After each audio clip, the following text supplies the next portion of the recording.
Okay, back out in the garage. Just got my Fender ready to metal glaze it. Give it a quick masking of the areas where it's going to get all over, but I really don't want it today. You know what I mean? I'm staying from this body line up, this body line forward, come around the corner, but I'm masked off where that overlapping seam is. And the same on the bottom. This is already masked. Like I said, we're going to mix up some metal glaze. Never used it before. Give it my best shot. Cleaned off my board. And let's see what we got. Got the temperature up here. It's in the mid-60s right now. Not out here that long. Kicked it off with the propane heater. I'll switch over to the main heat. Go turn on the thermostat in a few minutes. But I guess that's about it. Let me give this stuff a shot. Well, I'll tell you one thing. Put too much hardener in. That's as far as I got. Stuff just started kicking off. A little rougher on the bottom there. But yeah, it just started kicking off. I just cleaned out that groove. Then I just tossed a wad of it in the garbage. Enough to do the fender. So I did something wrong. Well, I know what I did wrong. There it is.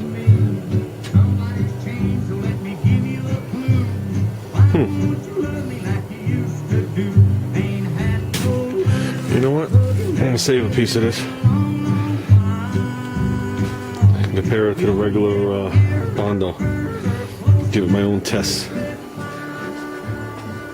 There's the regular Bondo. Let them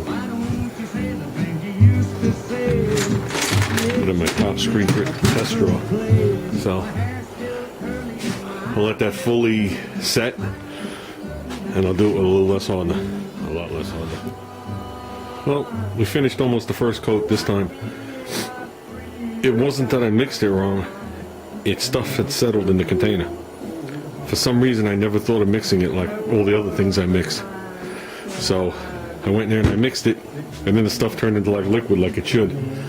So with that, I got what I wanted to skim except for the wheel well. I knew I wouldn't be able to do all that and this at the same time. I just can't do it. So what I'm probably going to do is I'll let this set up and I'll work but that much up the well around.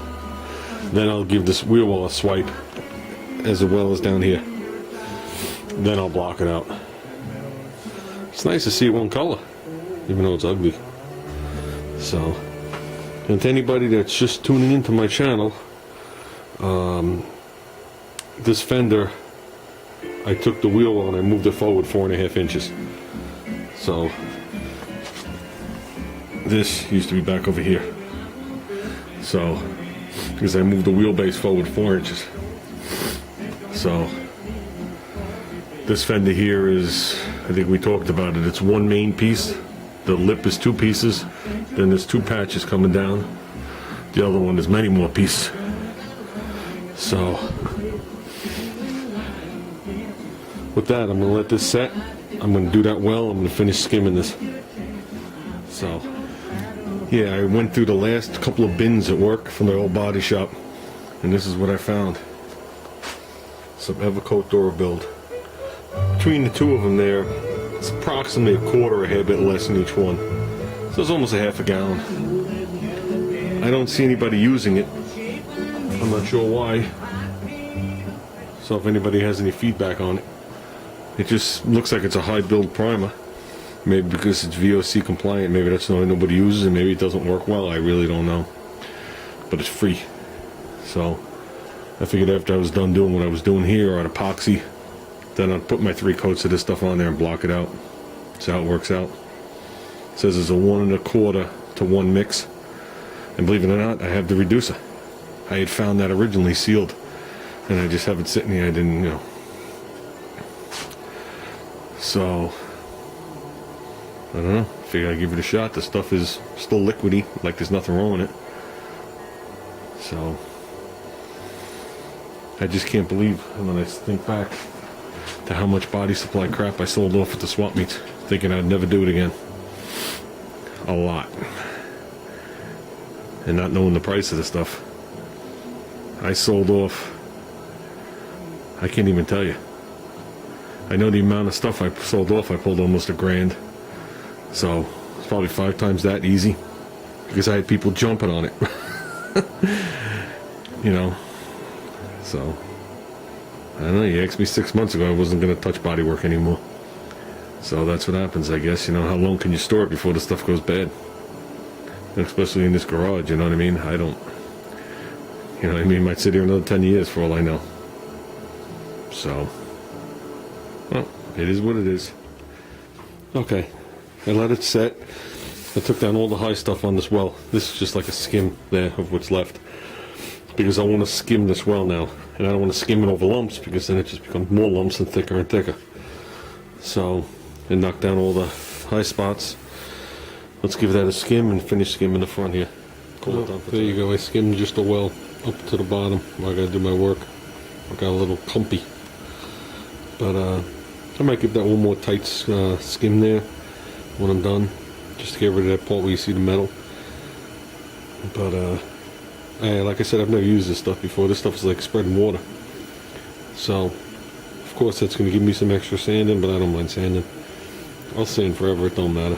And if I got to apply it again, I will. So I did get the door block. I don't know if that's in one of my videos. I deleted, didn't delete. But yeah, I got the, it's 11 by 2 5/8, whatever. I think that's called a 3/4 block. So, straight from Taiwan. So I got this on here just to warm it up, call it done. I'll do the lower part and that part there separate. I'll do that at the same time as the top. I'm going to want to keep these separate so I can keep my body lines. This is the way I'm comfortable doing it. So, like I said, right, wrong, or indifferent is how I'm doing it. It's nice to see the Fender in one color, rather than 90 different colors and grinding marks and whatever it is. It makes it look like something. You know, I agree with the first person that I talked to about moving the wells forward. That was 3 years ago, whatever it was. They said if you move the wells forward, you'll never know that you lengthened the wheelbase. And I think he's right. You're never going to know I moved this wheelbase up 4 inches. Because when you look at the back, I think the back is long, because I'm a Rambler guy. But that's probably shorter than a Mustang fender. Because I know Mustangs are very long in the fender back there and short in the front. Where Ramblers are very long in the front and short in the back. It's just the way they always did it. So, but I'd like to take a measurement there and compare it to a Mustang. I still think it's shorter. But whatever. That's going to be it for today, guys. I'm calling it done. I've inhaled enough stuff. I'm tired. I have a headache.